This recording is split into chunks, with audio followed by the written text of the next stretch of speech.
So my journey began with a very dilapidated piano that I played as a child. It was a very small piano, but I had very fond memories of it. And I started making inquiries to several different piano restorers around the country about this piano. Was it gem or was it junk? And I was very afraid that they were going to say it's just junk because I wanted it to be a gem. I finally ended up sending it to Lindeblad Piano Restoration in New Jersey for an opinion. And they thought that it was a nice little piano. I think Paul actually called it a cute little piano.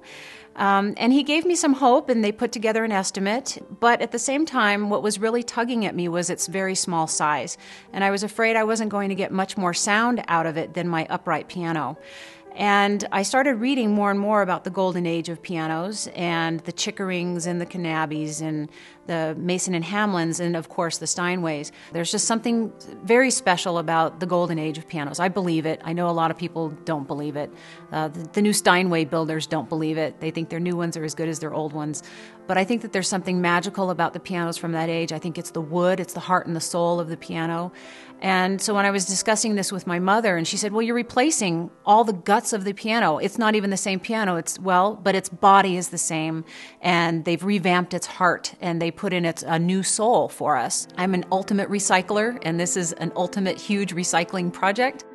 The more I read about the Mason and Hamlins, the more I felt that would be the correct choice for me. And looking online at the Lindeblad's inventory, which was quite amazing on their website, I found a piano that reminded me very much of my childhood piano, the one that the Lindeblads had looked at for me.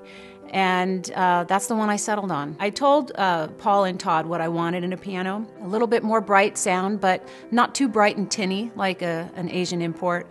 The action is amazing. It's like playing through cream, through butter, through something just amazingly soft.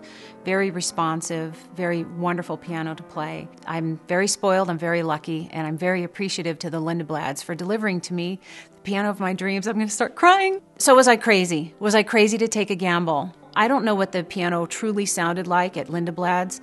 I know what it sounds like here in my home, and it's exactly what I ordered.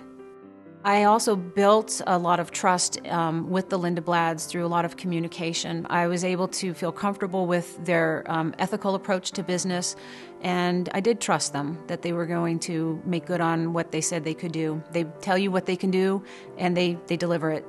I have a colleague at work. I told him about my project, and I emailed him pictures of the piano when it was done, and he was amazed. He just said, this is an amazing piano. And I said, you should consider getting a vintage restored piano and talk to Lindeblad's.